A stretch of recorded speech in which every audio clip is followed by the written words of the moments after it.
I'm going to start by giving or stating something bold, and that is this: people don't fail because they make bad decisions, they fail because they don't make decisions fast enough. That's what we're going to be talking about on today's Speak and Get What You Want podcast with someone who has no problem making big and quick decisions. And that's the great Reagan Moore. Reagan, how are you? I'm good. How are you? Oh, fantastic. It's great to be with you. And, we talk about decision making and actually taking the steps to decide, which really prevents people from achieving the level of success they're hoping for. And I'm gonna share 6 reasons why this is the case, and I want you to agree, disagree, and share your thoughts. And the first one being this: decisions determine destiny, but the human brain is wired to hesitate. Okay, and reason number one for this is because there's just simply too many choices. Do you think that impacts people? And if so, why? Yeah, I know. I think you're totally right. I mean, you think of some of the most successful fast food restaurants, right? In and Out, Chick-fil-A, even Cane's, they offer like one item cooked in a couple different ways, Right. And I feel like it's because people go there and it's fast because they don't have to think about it. They already know what they're going to get. And then they just go, they get it, they leave. And they don't have any regrets because if they would have got something else, it would have tasted the exact same. And so I feel like there is a lot of logic and a lot of like reason behind that, the less options you're given, the quicker you are to make decisions. And I had a mentor tell me once that money moves with speed. And so whether you're in business or making personal decisions for your family finances, whatever it is, the quicker you're able to make those decisions and feel confident about them, the quicker you're able to make money and get yourself in a better position. And I just feel like there's a lot of truth to that. Oh, absolutely. And Reagan, having the discipline to actually make a decision quickly. Now, people go, I've worked with thousands of business owners, entrepreneurs who have told me the key to their success is making decisions fast. But I would say it's because they don't have the opportunity to entertain 500 different options, right? When you make a decision fast, that means you quit running down all the different rabbit holes that can really stop you Yes. from being successful. Even, I mean, we And were just in church on Sunday and they were sharing the story of Moses. That's a very popular story, Moses parting the Red Sea. And, but they were sharing a story of Moses and how Moses wasn't afraid until he hesitated. And then all of a sudden the fear started to sink in. And it's like, that's when we start to make things complicated and difficult for us. Like we know what we're called to do. We know what we're supposed to be doing. When we don't think about it, most of the times we make the right decision. When we're headed down that path, we're like, okay, this is our next step. Let's go. And then you sit there and you hesitate. You're like, wait, but what if I did this? Oh, this is successful for this person. Like this is helping them get here. Should I do something different? And then you start to feel fear and anxiety, and it's when you just things get complicated. oh, absolutely. And Reagan, take your, for example, in your own personal life, I know we were talking and you said you're going to do a triathlon in the fall. And you immediately joined a group in your community and there in Puerto Rico where you're starting to train. Now, think about that for a moment. You just made that decision and went full speed ahead. What if you stopped and said, maybe I should research every training team? And sometimes it really causes point number two, and that is analysis paralysis, right? Where we start overthinking. And once you start overthinking, your action literally shuts down. Yes. I feel like I was raised in a couple, like, I bounced between a few states growing up, and in these specific states, skinny culture was a big thing. Everyone was on keto. Everyone, which is nothing against keto. Keto is great, but everyone was just trying to get skinny. No one was focused on, like maybe if you don't look a certain way, you can still accomplish things, right? And maybe it was just me with my blinders on. I wasn't focused on that, and so I heard all the skinny culture stuff. But moving here to Puerto Rico, it's very interesting because I've made friends and met people of all different types, body types, and shapes. And they are so strong and they've done half marathons, half Ironmans, they've done triathlons, and they don't look like your typical six pack, super buff, super toned, Division 1 athlete, like that I grew up thinking I had to look like in order to accomplish something physically. I always wanted to run a half marathon. I always wanted to do a triathlon. And I'd start training and I'd get discouraged immediately because my times weren't as good, as the people who had been doing it for years or whatever it was. And so I think having that change and moving here and seeing people who look like just normal everyday people accomplishing big things really helped me just jump into it and realize I I could love do it that. too. I love that, Reagan, because so many people think to themselves, I got to look a certain way.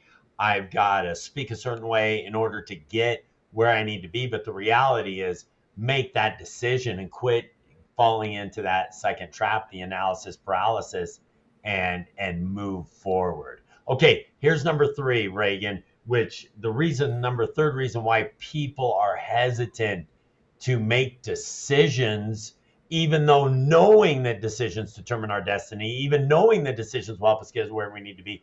Number three is the fear of being wrong. How much do you think the fear of being wrong literally stops people from making a decision? I think to me at least that ties in with to caring about what other people think of you, to a lack of confidence. Because if you're a confident person and you are confident in what you believe, you're confident in who you are, you're almost confident, like you're okay to be wrong because you're like, oh, I'll just change that, and you're not as hesitant. But when you're so nervous and insecure about what other people are thinking of you, then it becomes really scary because it's like, oh, what if I'm wrong? What will that person think of me? I feel like if you're alone and you're researching things and you're studying and you have these opinions and you're more open-minded, you're more willing to be wrong and change that mindset. It's when other people get involved, you're like, oh, I can't be wrong in front of them. That's where, what if I make this decision and it fails and then all of a sudden my mom says, I told you so. You shouldn't have put your whole life savings into that business. And then all of a sudden your mom's opinion becomes like it becomes your whole reality when that's just not the truth. You convince yourself of that when that's not the case. I don't know. What's your take on that? Well, I think that something we've talked about on in previous episodes is fear is simply false expectations appearing real, right? We get caught up in that fear trap of maybe, oh my goodness, what will they think of me, or what if I'm wrong? It's amazing to me.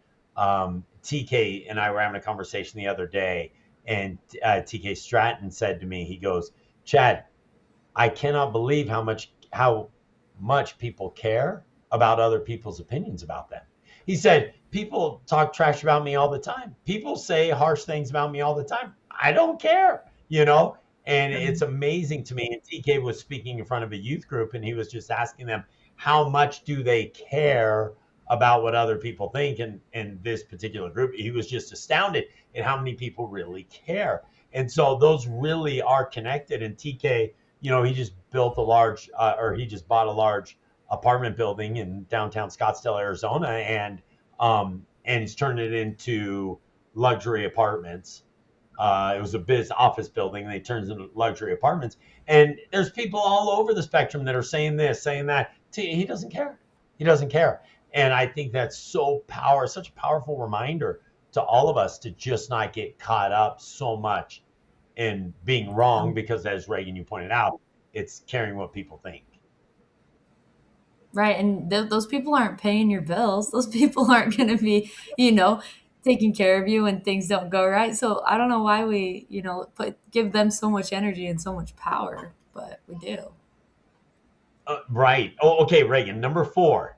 Um, how much does emotional overload impact your desire to not make a decision? And let me unpack that just for a second. Emotional overload is your past failures, your stress, your anxiety, all of the above. That's number four. Do you agree with that? That your past failures, that emotional overload, that emotional baggage that you're carrying really stops you from making those decisions? Yeah, I think that's very, very true because I mean, I've got 2 toddlers and they're not afraid to try anything, and they're not afraid to do new things, and they're not afraid. But then once it's funny, my younger one, he's almost 2, and I gave him vegetables, right? I'm trying to sneak him in there and he doesn't like them. And now he kinda he doesn't trust me as much to feed him. So he honestly, like, when I try to feed him, he won't eat as well as he does when his dad tries to feed him, because he trusts his dad. You know, he's like, oh, this man's never given me a vegetable before. Like, I can trust him to not give me broccoli. So I think, when we have those experiences in the past, whether it's with other people or just with our own failures, like, we it really scars us in a way. It scars us, and we just don't feel comfortable moving forward. And I think the key is working past that, and learning to sit there and process it and moving forward with it and creating a lesson out of it rather than just letting it pull you down and never trying it again, or letting it, learning from it is important and much more difficult than it is to just let it take over your whole life. But I mean, in the end, it makes you a lot happier if you're able to do that. So Well, and Reagan, people on that have listened have heard me share this before. But when a young child, and I appreciate you bringing up your children here, when you were a young child and you went to get a cookie before dinner, and your mom said no, don't, you're not allowed to have a cookie. We're about to eat dinner. You didn't stop and be like, oh, I'm such a failure. I can't believe I went and tried to get a cookie. You're just like, all right, I'll try again tomorrow. And right. that Or you really, just because turn around and try again immediately. right then. Right then, right? Because indecision isn't logical; it's emotional. You are caught up in the things of the past. And here in the United States, there's a big tournament for college basketball players called March Madness, and there was a team it was the end of the game. It was a very close game, and the individual who scored the winning basket for the team that won the game had not scored a point the entire game. And the coach said, he Oh, called timeout right before the last play. And he said, Coach, give me the ball. Give me the ball. I don't care that I failed the entire game. I'm going to score and win this game. That's exactly what he did. that's powerful. And so, well, and let me ask you this, number 5, Reagan. Here's number 5: decision fatigue, meaning you get tired of making decisions because you have not you've not obtained the right focus, right? And because you don't have right focus, because you don't have proper clarity in where you're going, you're making decisions all over the place. Do you Yeah. think I think decision about Yeah, I think about when I hear decision fatigue, I think too, like, I mean, coming from a perspective as a wife and a mother, you make decisions all day. I texted my husband yesterday and said, I'm so sick of telling people what to do. Like, can someone else just tell me what to do? Can someone, I'm so sick of being bossy because I want someone else to make a decision for once. And I think you can just get tired. Your brain gets so overloaded when you're constantly making these decisions every day, which is why I think it's important to surround yourself with people who help push you in the right direction so you don't have to constantly be making those important decisions, whether that's a spouse, a business partner, a team, whatever it is, because you're going to have hard days and days where you're just like not in the mood, but you can't let your mood control you. That's when you lean on those people you trust to make those decisions for you. And that they're going to help you make the right decision because they have the same vision that you do. So choosing those people ahead of time, I think, at least in my opinion, is the number one most important thing to help you avoid and overcome decision fatigue, because that is so, so real. right? And also being true to decisions you've already made, right? Like when and this share another TK example. We were sitting in a boardroom with one of the companies he owns, and I was consulting with him on it. And one of the executives at the table said, "Hey, TK," and TK is the owner of the company, and says, "Hey, TK, um, this individual," and he said it by name, is really talking a lot of trash on you about you. And TK goes, "Oh, okay."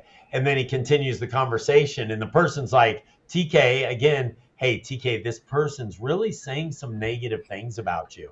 And he's like, "Oh, okay." So, and he didn't, and the person, I could see it driving the individual nuts that TK didn't want to ask what they were saying, right? He didn't care. But TK had made a decision, and he's very conscious about it, to keep positive. I've decided that I will not entertain negativity in my life. And TK's committed to positivity. He's committed to only the positive energy of people around him that's positive, that he's not going to entertain those negative comments, thoughts, or conversations. And I just watched it. I don't know if he knew exactly what he was doing, but because of that, being true to his decision, he didn't have to decide at that moment, oh, should I ask here? And that would open up a whole another load of questions and decisions and so forth. But he said, no, I'm not. I have decided, actually, I decided years ago that I'm not going to engage in negative conversations. I'm not going to engage in negative dialogue. And because I've already decided that and been true to that decision, I don't have decision fatigue when it comes to that. I think there's a lot of power to that. It's kind of like, I feel like when I was a kid, I was taught, make the decision now that you're not going to drink alcohol and you won't ever want to drink alcohol. And as a 14-year-old, you're like, okay, well, I'm going to make the decision that I'm not going to drink alcohol. But like, you're not really putting much into that. But as you grow older, I've never had a sip of alcohol to this day because I made that decision when I was a kid. Like, I feel like it really is powerful, when you hold to it and when you have that discipline to be like, no, I respect my younger self and I respect the decisions I made previously. So I'm going to go ahead and stick to that, because, and like you're right, it prevents, it gets rid of that brain work. So you don't have to even think about it. Right. You're clear on that decision that you've made. You're clear and you understand that, and you're true to yourself. Now, here's point number 6, and we'll wrap up with this one. And that is indecision. Understanding indecision, it has consequences. Not deciding is actually a decision with consequences. That we don't make a decision.